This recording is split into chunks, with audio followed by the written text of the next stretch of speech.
దేవుణ్ణి ఇందును పెట్టి మనం గణపరచాలి, ఇందును పెట్టి దేవుణ్ణి మనం దించాలి, ఇందును పెట్టి దేవుణ్ణి మహిమపరచాలి అని మనం చూసుకుంటే దేవుడు ప్రతిసారి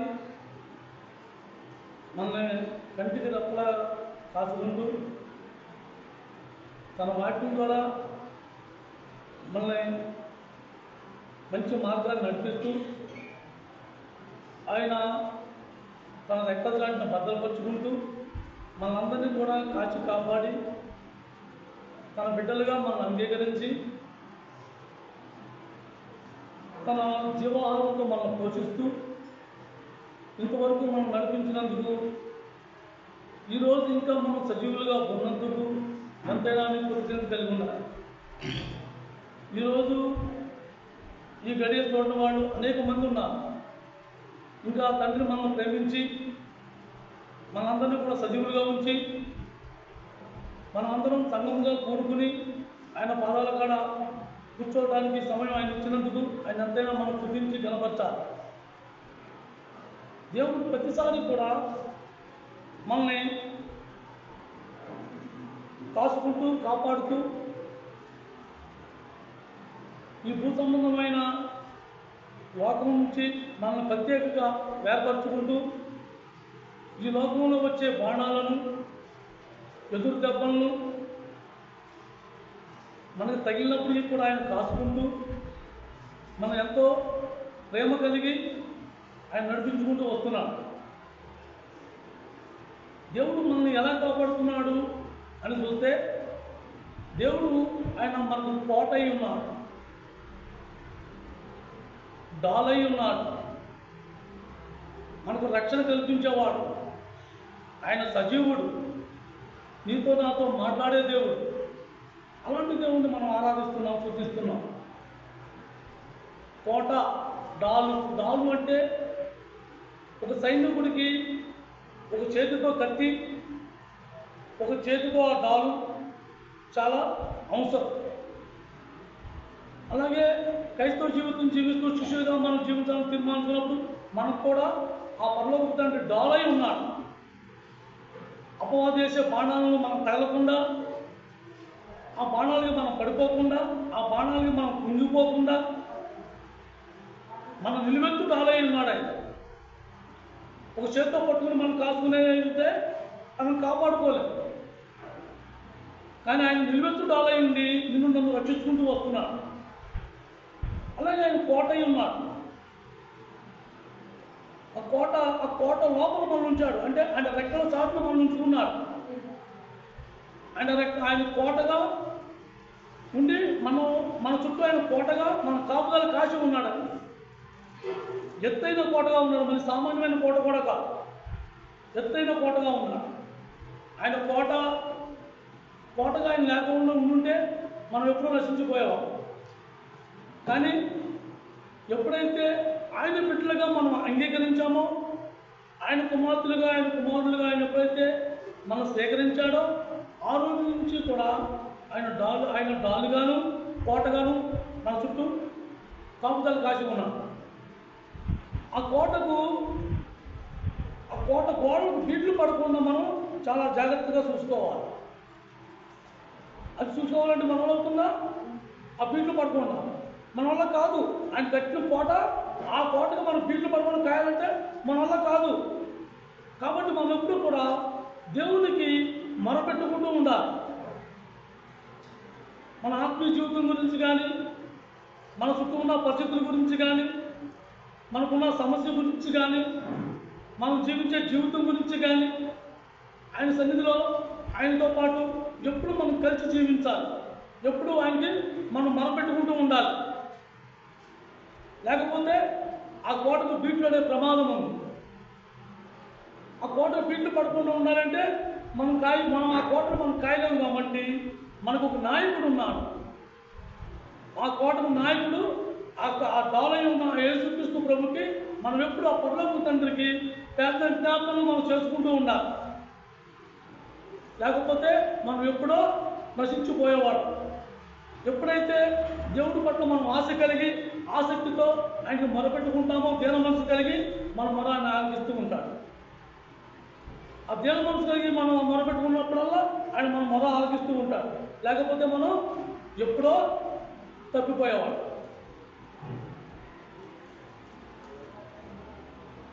కీర్తన గ్రంథం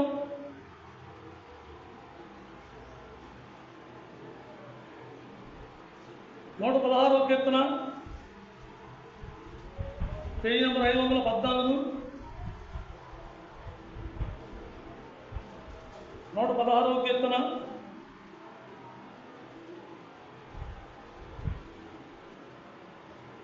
12-13 వచనాలు. 12-13 వచనాలు చదవనక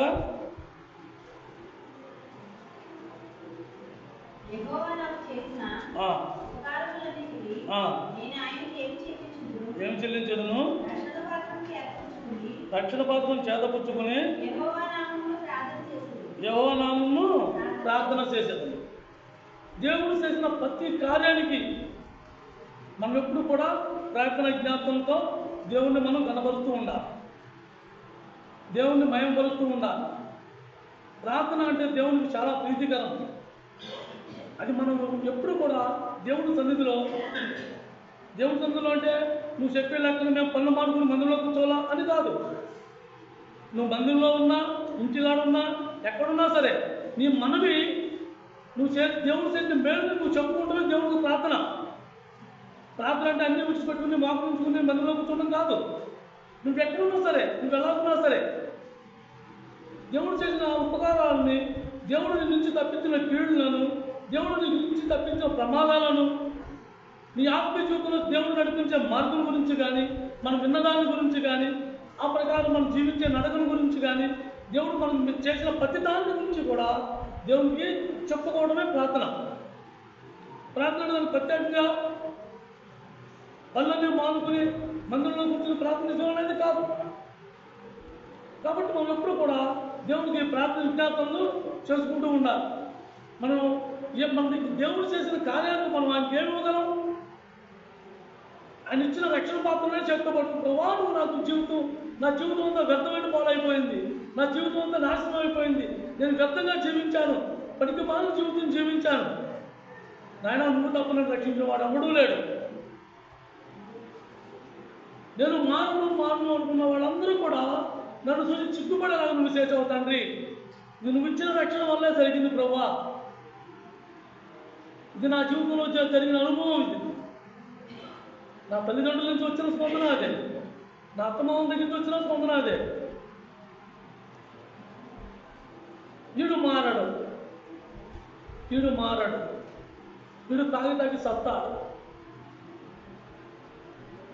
వీడు మారాడు అని నా ప్రభు నేను మారుస్తాను, నేను రక్షించుకుంటాను నా బిడ్డను. అందుకు పెట్టి నేను దేవుడికి ఏముందన్నా ఆయన చేసిన మెరుగే చెప్పగలను తప్ప ఆయన నేను ఇచ్చేది ఏముంది నా దగ్గర? కనీసం నా ఉండి మేము గుడ్లు కూడా ఆయన ఇచ్చింది. ఈరోజు ఇలా సజీవులుగా ఉండడానికి ఆయన పెట్టిన భిక్ష. ఇంకా నా దగ్గర ఏముంది ఆయనకి ఇవ్వడానికి ప్రత్యేకంగా? నేను చెప్పుకోవడానికి నాకేమన్నా ఒక స్థాయి ఉందా, ఒక అంతస్తు ఉందా, ఒక అధికారం ఉందా? ఏముంది? ఏమీ లేదు. నా ప్రభు తప్ప ఆయన ఇచ్చిన రక్షణ పాత్ర తప్ప నా దగ్గర చెప్పుకోవడానికి ఏమీ లేదు. నేను చెప్పుకునేది కూడా అదే. దేవుడి గురించి తెలియని వాళ్ళు నాకు మాటలు చెప్పడమే ఆయన నాకు ఇచ్చిన ఒక గొప్ప వరం. ఇంకా అంతేగాని నా జీవితానికి ఏం కావాలి? అందరూ నన్ను విడిచిపెట్టేశారు, అందరూ నన్ను వదిలేశారు. నా కోసం పోరాడుతూ నన్ను కట్టుకున్నారు కాబట్టి నా భార్యకి తప్పలా తన పుట్టే పోరాడింది. ప్రభువు దగ్గరికి వెళ్తే నా భర్త మాట్లాడను ఒక్క నిరీక్షణ. మనం ఎవరు వచ్చినా ఏదో సమస్యతో వచ్చాము. ఇప్పుడు దేవుడి కోసం మనం జీవితాన్ని నేను తీర్మానించుకున్నాం. కానీ మనం ఎవరు దేవుడి దగ్గర వచ్చినా నన్ను ఏ విధంగా రక్షిస్తాడో దేవుడు అనే ఒక ప్రార్థన విజ్ఞానంతో దేవుడి దగ్గరికి వచ్చిన వాళ్ళమే. నా కోసం ఎన్నో రాత్రులు నిద్రపోకుండా, తినక, కన్నీరు కారుస్తూ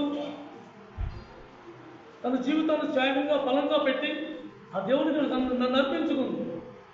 ఆ ప్రభువు నన్ను రక్షించాడు. ఆ ప్రభువు లేకపోతే నా జీవితంలో ఏమీ లేదు. ఆ ప్రభు రక్షణ లేకపోతే నా దగ్గర ఏమీ లేదు. ఆయన ఇచ్చిన రక్షణ పాత్ర తప్ప అంతా శూన్యం. నా జీవితమే శూన్యం, సున్నా.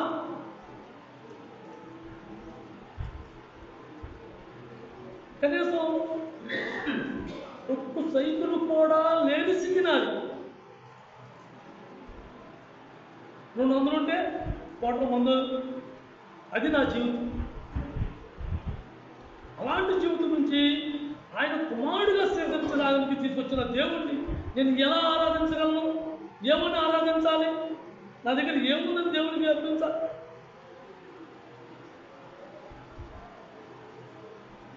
దేవునికి ఆయన చేసిన కార్యాలు చెప్పుకుంటూ పోతే ఇంకా అనేక మంది ఉన్నారు. వాటిని మనం వర్ణించలేం, మనం చెప్పుకోలేం. మనకు తెలియకుండానే మనకు అనేక సందర్భాల్లో మనల్ని కాచుతూ, కాపాడుతూ, మనం నేర్పిస్తూ, ముందుకు సాగిస్తూ ఇంతవరకు మనం సజీవులుగా ఉంచాడు. చాలు ప్రభావ నాకు ఈ జీవితానికి, ఈ రోజు ఈ గడియ నేను ఈ కోసం జీవించి చచ్చిపోతే చాలు అనే తీర్మానంలో రాగలిగాను. అది ఎవరు ఇచ్చింది? ఆయన ఇచ్చింది. లేకపోతే అయిపోయి నేను చచ్చిపోతానేమో, అయిపోయి నాకు రాగం వచ్చేసిందేమో, నాకు ఏదో అయిపోయిందేమో అని భయపడేవాడిని. కానీ ఇప్పుడు అది లేదు. నా జీవితం నేను వ్యర్థంగా నా వయసు అంతా వ్యర్థంగా పాటు చేసుకున్నాను. కానీ ఇప్పుడు నాకు ఆ జీవితం అది కాదు. ఇప్పుడు నేను నూతనంగా, నా ప్రభు నన్ను నూతనంగా చేసుకున్నాడు, నూతనంగా సృష్టించాడు. ఆ నూతన జీవితంలో నేను ఎప్పుడు ఆ ప్రభు నామాన్ని ఘనపరచడానికి, ఆ ప్రభువుని మహిమపరచడానికి నా ముసలితనంలో కూడా నేను స్వీకరించలాగా దేవుడు చేశాడు. నా తండ్రికి ఇంకా నేనేం ఇవ్వాలి? ఒక్క మాట తప్ప నా తండ్రికి నేను ఏమిగలుగుతున్నాను? ఏమీ లేదు నా దగ్గర. నా శరీరంతో ఆయన మహిమపరచాలనుకుంటున్నాను. దానికి మీ అందరి సహకారం కావాలి. దాని గురించి అందరూ ప్రార్థన చేయండి. అలాగే 102వ కీర్తన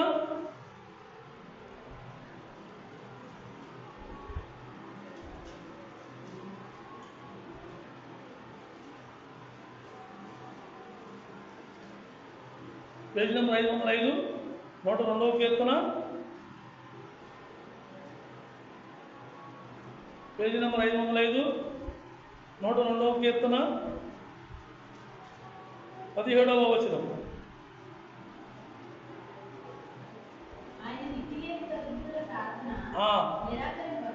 నిరాకరింపక ఆయన ప్రార్థన వైపు తిరిగి ఉన్నాడు.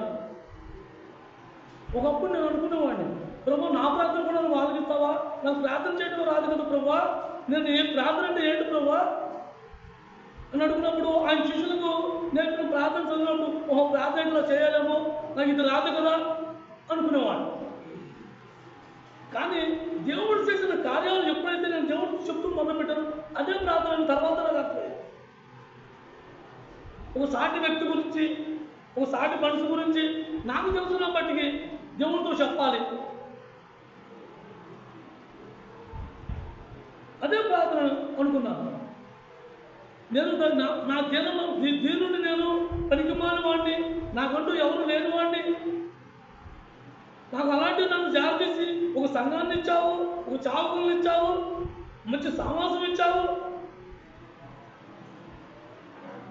నిన్ను ఎలా కనపరచాలి ప్రభా, నిన్ను ఏమని వర్ణించాలి ప్రభా అని నేను మాట్లాడుకున్నప్పుడు దేవుడు ఇదే ప్రార్థన.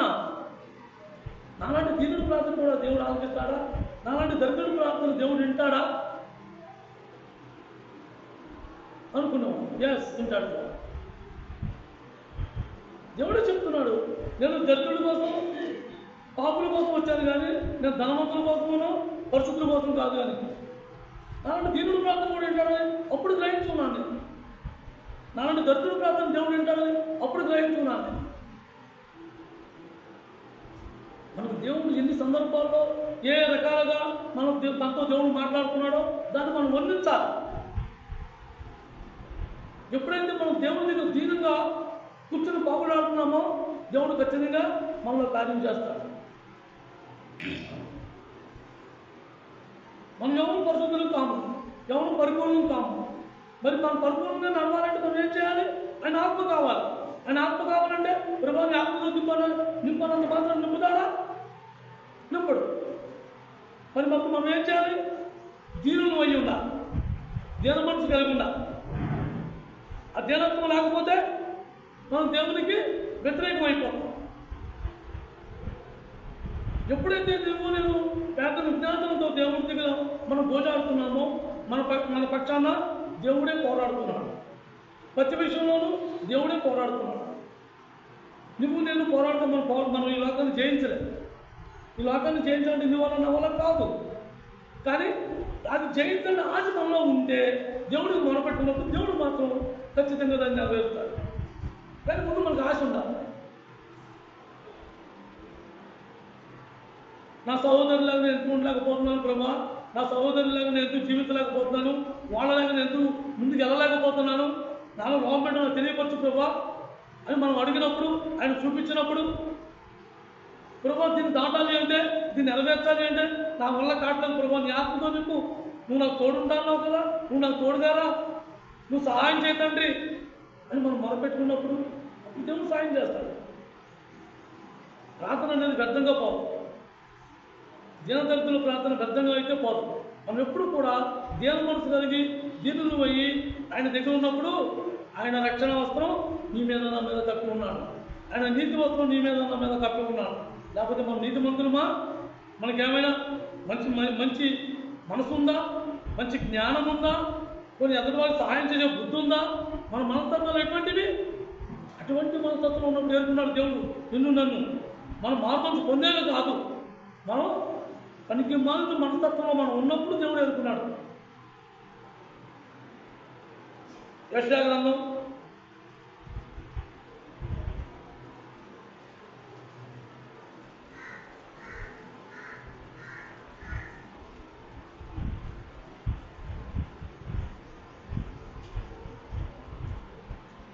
61వ అధ్యాయం పేజీ నెంబర్ 621. యెషయా గ్రంథం 621వ అధ్యాయం 21వ వచనం, 61వ అధ్యాయం 10వ వచనం, 61వ అధ్యాయం 10వ వచనం.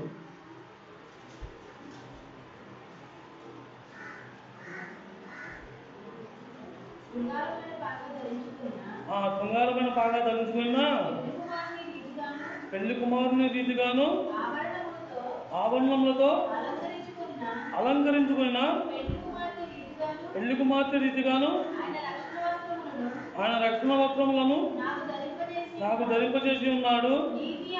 నీతి అను పైపట్టును నాకు ధరింపజేసి ఉన్నాడు. కాగా యెహోవాను బట్టి మహానందముతో నేను ఆనందించుతున్నాను. నా దేవుని బట్టి నా ఆత్మ ఉల్లాసించుతున్నది. పెళ్లి కుమారుడు బాగా ధరించుకుంటాడు. పెళ్లి కుమారుడు ఎలా ఉన్నా సరే ఆ పెళ్లి కుమారుడిని చక్కని తెల్లటి బట్టలేసి శుభ్రంగా చెంటు కొట్టి లేనిపోయిన ఉంగరాలు వాచీలు ధరించి గొలుసులేసి చక్కగా అలంకరించి చూపిస్తారు. కానీ దేవుడు నిన్ను నన్ను కూడా అటువంటి అలంకరణగా ఆయన చేసి ఉన్నానని చెప్తున్నాడు. మనలో ఏ క్వాలిటీ ఆయన కోరిన క్వాలిటీ లేనప్పుడు కూడా దేవుడు నీలో నాలో క్వాలిటీ ఉన్నట్టుగా ఆ తండ్రి చూపించడానికి ఆయన నీతి వస్తువులు మనమే కప్పి ఉంచాడు. పైపట్ట నీతి అనే పైపట్ట నీ మీద నా మీద కప్పి ఉంచాడు. మనలో నీతి ఉందా? మనం నీతిమంతులమా? కాదే. నీతిమంతులుగా కానప్పుడే దేవుడు నిన్ను నన్ను ఏర్పరచుకున్నాడు. మనం రక్షణ పొందిన వాళ్ళమా? లేదు. మనకు రక్షణ లేనప్పుడే ఆయన మనం రక్షించుకొని ఆయన రక్షణ వస్త్రం మనమే కప్పాడు. ఆయన ఆభరణాలతో అలంకరించబడి చేశాడు. మనం పెళ్లి కుమార్తె ఎలాగైతే అలంకరించుకుని చిత్తపడి ఉంటాదో అలాంటి చిత్తపడి ఉన్నట్లుగా ఆయనకు చూపిస్తానికి నిన్ను నన్ను అలంకరించాడు ఆ దేవుడు. దేవునికి నచ్చినట్టు అలంకరణ మనలో ఉన్నా లేకపోయినా యేసుక్రీస్తు ప్రభు ఇచ్చిన రక్షణను పెట్టి మనం అలాంటి అలంకరణగా ఆ తండ్రి కనిపిస్తున్నాం. ఎవరు చేశారు? యేసుక్రీస్తు ప్రభు. యేసుక్రీస్తు ప్రభు చేశాడు. నీకు కూడా మనకి మనలో ఏమీ లేదు.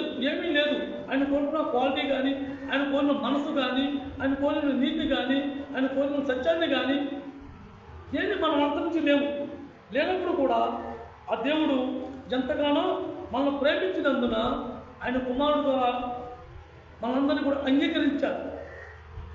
పెళ్లి కుమార్తెలుగా అంగీకరించారు.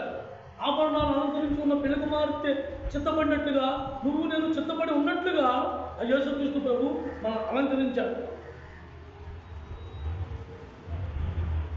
ఆ అలంకరణ మనలో నుంచి పోకుండా ఉండాలంటే మనం ఎప్పుడూ కూడా ఎలా ఉండాలి?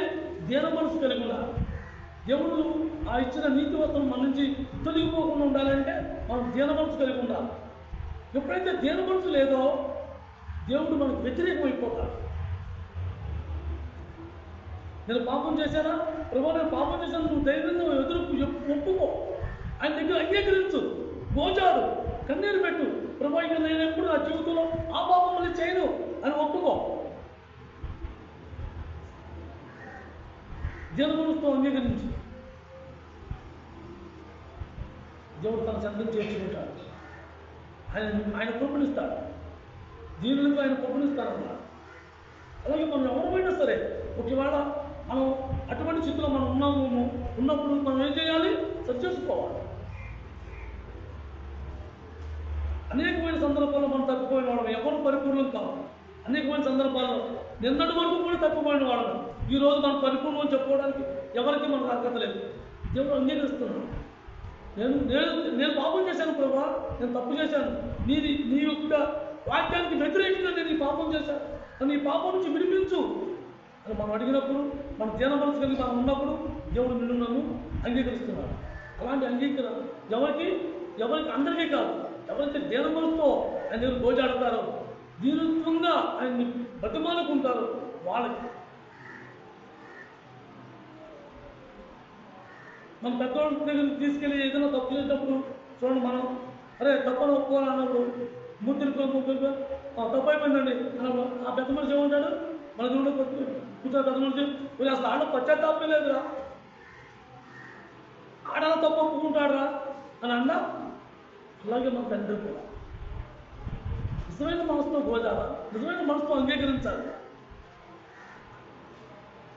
అలాంటి అంగీకారాన్ని దేవుడు అంగీకరిస్తున్నాడు. మనం ఎప్పుడైతే దీన మనసు కలిగి ఉంటామో దేవుడు ఆ దీన మనసుకి ఆ పాపాన్ని జయించడానికి ఆయన కృపను మనకి ఇస్తున్నాడు.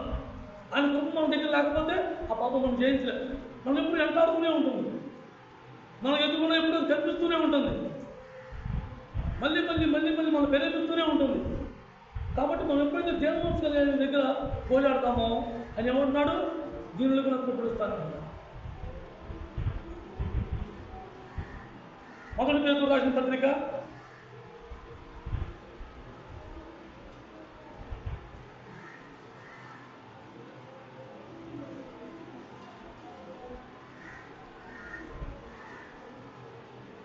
217 మొదటి పేతురు రాసిన పత్రిక 5వ అధ్యాయం 5వ వచనం. చిన్నలారా మీరు పెద్దలకు లోబడి ఉండుడి, మీరందరూ ఎదుటి వారిని ఎడల దీన మనసు అను వస్త్రమును ధరించుకుని మిమ్మల్ని అలంకరించుకునుడి. దేవుడు అహంకారం ఎదిరించి దీనులకు కృపను అనుగ్రహించును. ఎప్పుడైతే మనం దీనులుగా ఉంటామో దేవుడు ఆయన కృపను మనకి ఇస్తాడు. ఆయన కృప లేకపోతే మనం ఈ లోకంలో క్రైస్తవ జీవితం జీవించదు. వాళ్ళు క్రైస్తవులు దేవుడు నమ్మకం చెప్పిన వాళ్ళు అనేక మంది ఉన్నారు, కానీ అనేక మందిని ఆయన పిలిచిన వాళ్ళు కాదు, అనేక మందిని ఆయన పిలిచిన వాళ్ళం కాదు. ఎవరైతే ఆత్మీయ మనసు కలిగి ఆయన పక్షాన ప్రభా నేను విడిపించుకోలేకపోతున్నాను, నన్ను విడిపించు, నేను జయించలేకపోతున్నాను ప్రభా, నాకు జయ జీవితం కావాలి, నాకు నేర్పించు, ఎవరైతే వాళ్ళతో ఆయనతో చెప్పుకుంటారో వాళ్ళకి ఆయన ఖచ్చితంగా ఆయన కృపణిస్తాడు. ఆయన కృపను మనం పొందలేకపోతే మనం ప్రతిసారి కాపాడుకుంటూ రక్షించుకుంటూ వచ్చే దేవుడు మనకి వ్యతిరేకమైపోతాడు. దేవుడితో యుద్ధం చేసిన సముద్రంలో మనం ఆయన రెప్ప పాటున మన వైపు కన్నెత్తి సొంత సార్లు మనం పసమైపోతాం, మాడి మసి అయిపోతాం, ఏమైపోతామో తెగైపోతామో కూడా తెలియదు. అవి మన జీవితాలు. అలాంటప్పుడు మనకెందుకు అహంకారం? మనకెందుకు ఆ గర్వం? వాళ్ళు దేవుని చెప్పుకున్న దేవుని అందులో చెప్పుకునే వాళ్ళు ఎంతోమంది ఉన్నారు. మనం ఎంతోమందిని చూస్తున్నాం. బయటికి వెళ్తే చాలు ఆ 2 గంటలు 2 గంటలలో ఆ పాస్టర్ చెప్పిన 4 మాటలు అంటారు. బయటికి రాగానే పనికి మనం చెత్త కోసం కొట్లాడకుండా చెత్తపడిపోతూ ఉంటారు. నా గురించి నీకు తెలుసు అంటే నా గురించి నీకు తెలుసు.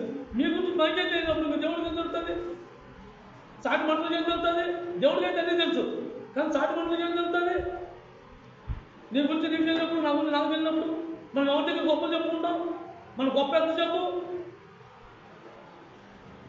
నాకు ఆ కృపను కూడా దేవుడు తీసేస్తాడు. ఆయన సరే కృపను తీసేస్తే మన బతుకు ఏం చెప్పు? అపవాదేశ ప్రతి బాణానికి ఆ డాలనే ఆ ఆయుధాన్ని తీసేస్తాడు. వచ్చి ప్రతి ఒక్క బాణం కూడా మనకు తాగుతూనే ఉంటుంది.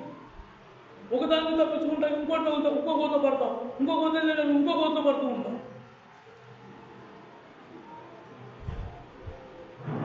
కాబట్టి దేవుడు మనకు ఏం నేర్చుకున్నాడో అది మనం జాగ్రత్తగా నేర్చుకోవాలి. కాకపోతే దీనత్వం అనేది చాలా ఇంపార్టెంట్, చాలా మనకు అవసరం. దేవుడు ఇంకా ఈ కొత్త నిబంధన కాలంలోకి ఏమన్నాడు? నేను దీనులకు కృపణిస్తాను, ఆంధ్రాలను ఎదిరించాను, ఆంధ్రాలను ఎదిరిస్తాను అనే మాట చెప్పాడు. పాత నిబంధనలు అయితే నశింపు చేస్తున్నాను, పాత నిబంధనలు అయితే ఆయన నశింపు చేస్తున్నాను. 101వ కీర్తన 101వ కీర్తన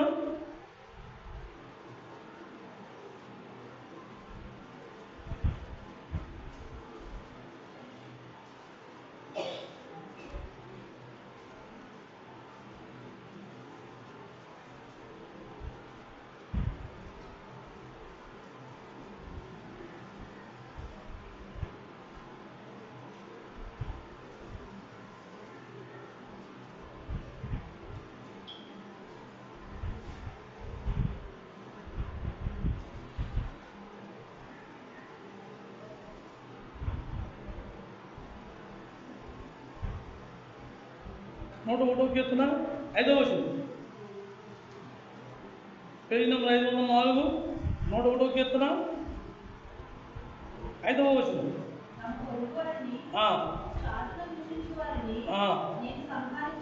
నేను సంహరించదను,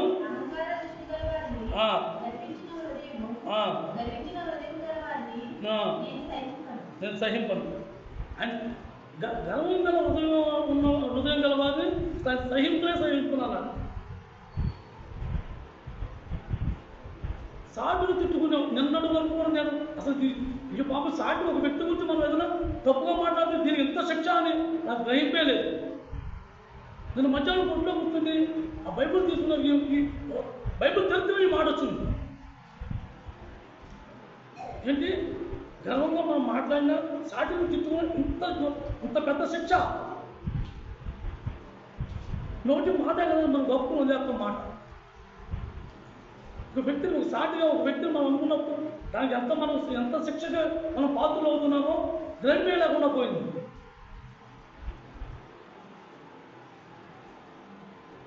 చాలామంది చాలా విషయాల్లో చాలా సందర్భాల్లో మనిషికి జడిసి చాటిన అనేక రకాలుగా మాట్లాడుకుంటూ ఉంటారు. కానీ ఈ మాట ఎంత భయంకరమైందో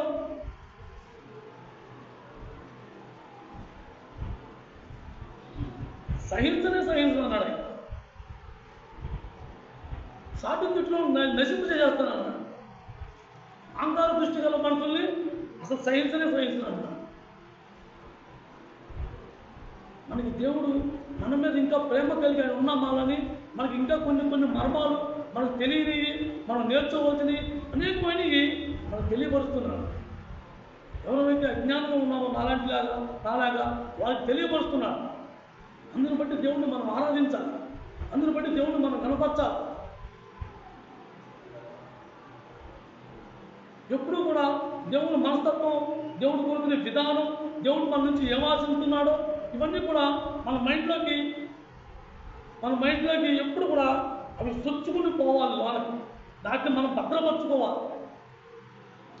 ఏవైతే మనకు ఇంపార్టెంట్ మాటలో, ఏవైతే మనకు అవసరమో, ఏవైతే వాటి నుంచి మనం వినిపించుకోవాలనుకున్నామో వాటిని మాత్రం ఎప్పుడు కూడా మనం గట్టిగా భద్రపరచుకోవాలి, బలంగా పట్టుకోవాలి.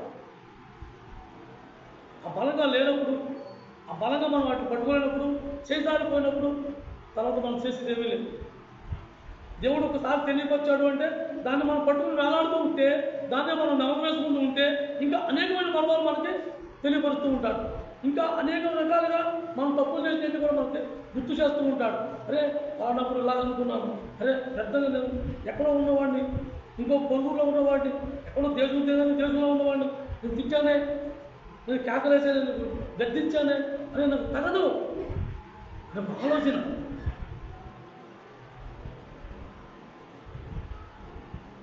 నాకు నేను అనుకోవచ్చు నన్ను ఎవరు చూడగానే నేను గొప్ప ఉన్నాను, కానీ నా దేవుడి దృష్టి మనం తప్పించుకుంటామా?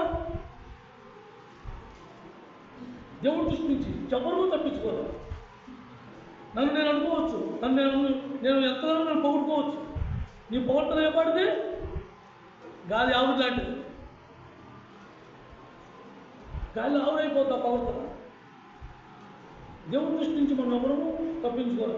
మన అంతర్యంలో ఎదిగిన దేవుడు, మన అంతరంగంలో ఏముందో ఆయన రెప్పపాటు చరకాలంలో చెప్పగల దేవుడు. ఆయన మన అంతరంగంలో సృష్టించిన దేవుడు. ఆయన తెలియదా నీ మనస్తత్వం, నా మనస్తత్వం ఎటువంటివో, మనం ఎటువంటి మనస్తత్వం చూపిస్తున్నాం. కాబట్టి మన మనస్తత్వాన్ని మనం గ్రహించుకుని జాగ్రత్తగా అటువంటి సందర్భంలో మనం ఎప్పుడెప్పుడు ఎవరైనా మనం అన్ని ఉన్నాం వాళ్ళ గురించి మనం ఇక మీద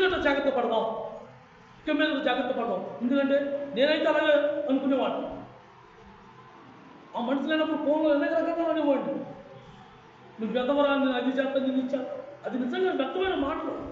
ఆ వ్యర్థమైన మాటలు ప్రతి మాటకి దేవుడికి లెక్క చెప్పుకోవాలి, దేవుడికి లెక్క చెప్పాలి. నువ్వు గర్వంతో మాట్లాడేవా, నువ్వు మనిషి సాటును తిట్టావా, నిన్ను నశింపజేస్తానని దేవుడు చెప్తున్నాడు. కాబట్టి మనం మెలుగు కలిగి జీవించాలి, చాలా అవసరం. కొన్ని మాటలు మనకి మనసుకి గాయపరచవచ్చు, కానీ ఆ గాయాన్ని మనమే పూడ్చుకోవాలి. ఎలా పూడ్చుకోగలం? దేన్నైతే మనం నోటి ద్వారా మనం పలికామో పశ్చాత్తాపంతో దాన్ని దేవుడి దగ్గర అంగీకరించి, ప్రభా నాకు తగు నిజమే ప్రభావం చెప్పింది మనం అంగీకరించినప్పుడు ఆ గాయం కూడుతుంది, ఆ గాయం నెమ్మదవుతుంది. మత్తయి సువార్త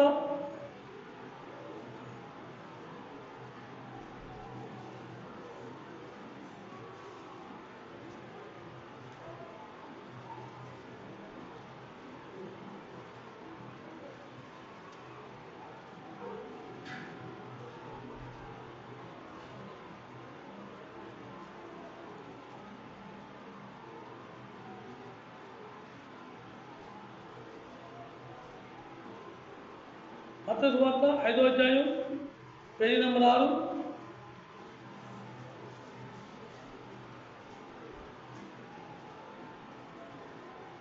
మత్తయి సువార్త 5వ అధ్యాయం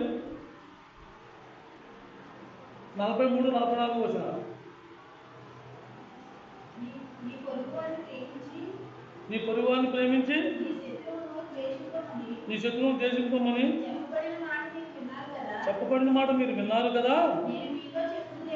నేను మీతో చెప్పినది ఏమనగా, మీరు పరలోకమందున్న మీ తండ్రి కుమారులై ఉన్నట్లు మీ శత్రువులను ప్రేమించుడి,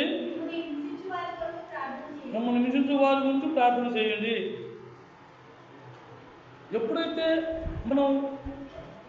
మనల్ని ప్రేమించిన వాళ్ళని మనం ప్రేమిస్తూ వచ్చాం, మనం కనపరిచిన వాడు మనం కనపరుస్తూ వచ్చాం, మనం సంతోషపెట్టిన వాడు మనం సంతోషపెడుతూ వచ్చాం. కానీ దేవుడు ఏమంటున్నాడు? నీ శత్రువులను నువ్వు ప్రేమించమంటున్నాడు.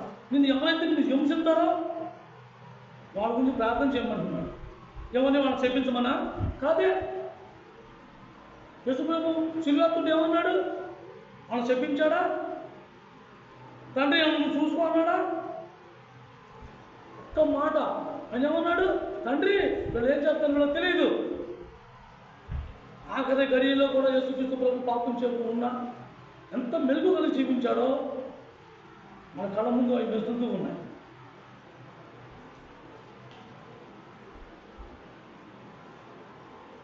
వాళ్ళ దేవుడిని చెప్పుకున్న వాళ్ళు అనేక మంది ఏమన్నారు? వాళ్ళకి మాకు మాటలేదు, వాళ్ళ ఇంటికి మేము వెళ్ళాం, వాళ్ళు మమ్మల్ని పిలవలా.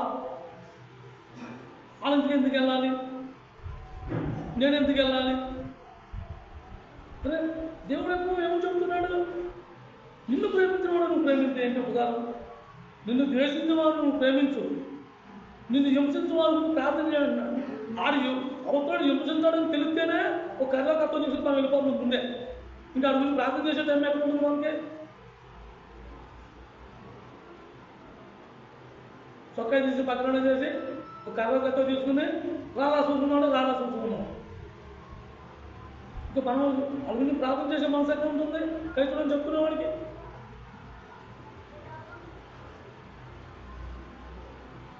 వాడు గంతులేశాడు, పోన్లే పోనే అని కనీసం పోన్లే అని ఊరుకున్న మనస్తత్వంలో ఉన్నా మనం కలుపుకుంటే అంతవరకు మంచిదే. కానీ అలా కూడా అనుకుంటలేదే మనం. క్రైస్తవులు చెప్పుకునే మనం ఎంతోమంది అలాంటి స్థితిలో ఉన్నాం.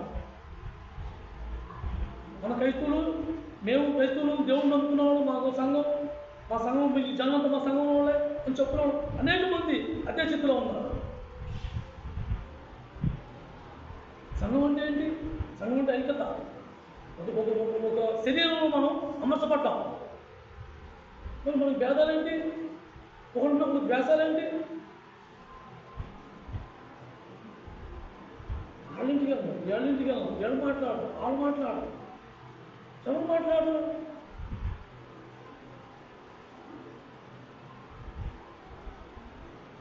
మన మనసు నెమ్మది కలిగి నెమ్మలంగా ప్రభు వైపు తినదు. ప్రభు ఇచ్చే సమాధానం పెట్టి మనం ఫాలో అవ్వాలి, ప్రభు ఇచ్చే సమాధానం పెట్టి మనం నడుచుకోవాలి. కానీ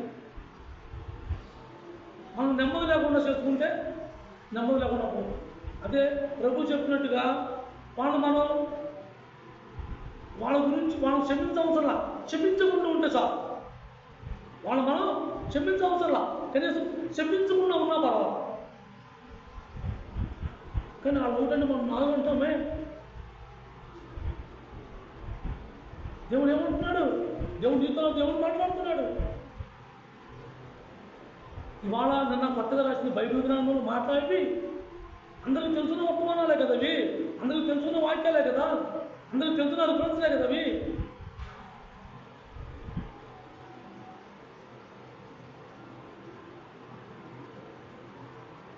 ప్రేమించే మనసు లేనప్పుడు ద్వేషించే అధికారం కూడా మనకు ఎవరికి లేదు. ఒక వ్యక్తిని ప్రేమించే మనసు లేనప్పుడు ఆ వ్యక్తిని తప్పు చేస్తే నీకెందుకు, పాపం చేస్తే నీకెందుకు, ద్వేషించే అధికారం కూడా చెప్తారు. దేవుడికి మన మీద సర్వాధికారాలు ఉన్నాయంటే ఆయన మన సర్వ పాపాల నుంచి మనం రక్షించాడు, సమస్తం మన కోసం ఖర్చు పెట్టాడు. అందుకే సర్వాధికారాలు ఆయనకే. మన మీద, మానవుడి మీద, ఆయన శిష్యులుగాను ఆయనకి విశ్వాసులుగాను జీవిస్తున్నాం చెప్పుకునే అందరి మీద కూడా సర్వాధికారాలు ఆయనకే. ఎందుకంటే సమస్తం ఆయన ఖర్చు పెట్టాడు. మరి నువ్వు నేను ఎంతవాడిని నిందించడానికి, ఎదటివాడిని ద్వేషించడానికి మనకి ఏ అధికారం ఉంది? వాళ్ళు ప్రేమించే మనసు లేనప్పుడు మనం ద్వేషించే అధికారం మనకు లేదు.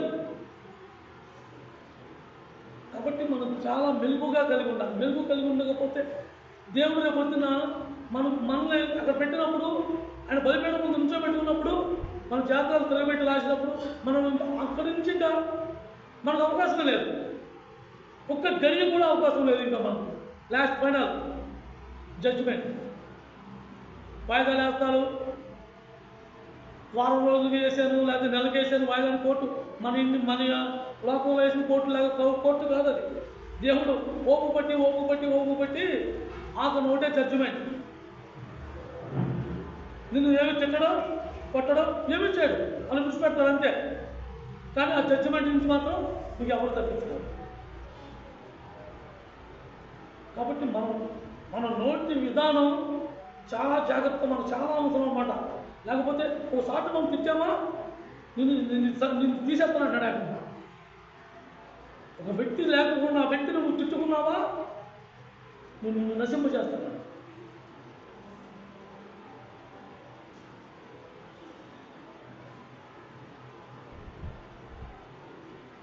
మత్తయి వార్త 12వ అధ్యాయం 33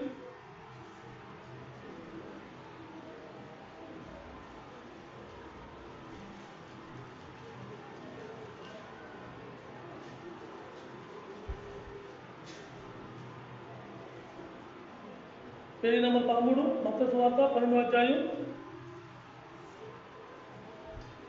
36, 37 వచనాలు.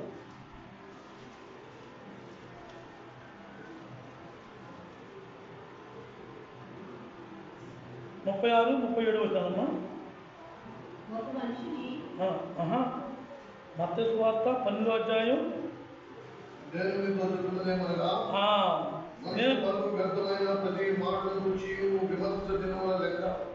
చెప్పవలసినాను. నీ మాటను బట్టి నీతిమంతుడు అని తీర్చునందుకు, నీ మాటను బట్టి అపరాధిని తీర్చునందుకు. మన మాట వ్యర్థంగా మనం మాట్లాడుతున్నాం. ఎవడున్నాడే అనుకుంటున్నాం, ఎవరు చూశాడే అనుకుంటున్నాం, అది మనల్ని చేస్తాడే అనుకుంటున్నాం. ఇవన్నీ కూడా ఆయన లెక్కలోకి ప్రతి ఒక్క అక్షరం కూడా పోకుండా వస్తుంది. మనం దాన్ని ఎంత సులువుగా తీసుకుంటున్నామో అది మనకు తెలుసు, కానీ దానివల్ల వచ్చే అనార్థం ఏంటో మనకు తెలియదు, దానికి వచ్చే ఆ తీర్పు ఏంటో మనకు తెలియదు. కానీ ఇవన్నీ దేవుడు ముందుగానే రాసిచ్చాడు. యేసుక్రీస్తు ప్రభు స్వయంగా ఆయనే రాయించాడు. ఆయన పలికిన మాటలు మనమే ఎంత ప్రేమ లేకపోతే మనకి ఎన్నిసార్లు తెలుసు వస్తున్నాడు ఆయన, మనం ఎప్పుడైనా జాగ్రత్త పడతామని. అలాంటి వాళ్ళు అనేక మంది ఉన్నారు. దేవుడు నమ్ముకున్నాను చెప్పుకుని, నోరు వ్యర్థంగా బాధేసుకుని, నోటు వచ్చినట్టు మాట్లాడుకుని, తర్వాత ప్రభా అని దేవుని దగ్గర కూర్చోవడం, ఇవన్నీ కూడా ఒక దినమున ఆయన ముందు నిలబడినప్పుడు, మన జాతకాలు బయటపడినప్పుడు మన జీవితం అంతా కూడా ఏమవుతుందో మనమే గ్రహించుకోవాలి. ఒక్కసారిగా ఇవన్నీ మార్పులు జరిగేవి కావు, ఒక్కసారిగా వీటి నుంచి మనం విడిపించుకునేవి కావు. కానీ వీటి నుంచి విడుదల పొందడానికి దేవుని దగ్గర ఎప్పుడు కూడా దేవుని మనసు కలిగి ప్రార్థిస్తూ ఉండాలి. దేవుని దగ్గర ఎప్పుడు ప్రార్థిస్తూ ఉండాలి. ప్రార్థిస్తూ ఉండాలంటే నువ్వు పనులు మానుకున్నాని కాదు. నువ్వు ఏ పని చేసుకుంటూ ఉన్నా సరే దేవునితో నీ విజ్ఞాపన, నీ మనసుతో దేవునితో ఒక ఆలోచింపు దేవునికి అందిస్తూ ఉండాలి. నీ మనసుతో నువ్వు మాట్లాడుకుంటూ ఉండాలి. దేవునికి ఆ మాట దేవునికి అందాలి. నేను చేసే పని చేస్తూ ఉంటాను, ప్రమాణాలు క్షమించు అంటే జీవితకాలం అంతా క్షమించేవారు. నా ప్రార్థన నేను చేరేటప్పుడు, నన్ను ఆయన అంగీకరించేటప్పుడు, నా పాపం ఆయన రక్షించేటప్పుడు, రక్షణ అయితే సాధించాడు, కానీ దాన్ని కాపాడుకునే బాధ్యత నీకు నాకు, దాన్ని కాపాడుకోవాలని ఆశ నీకు నాకు ఉంటే దాన్ని శాశ్వతంగా ఆయన డాలయ్యి ఉన్నాడు, ఆయన కోటయ్యి ఉన్నాడు.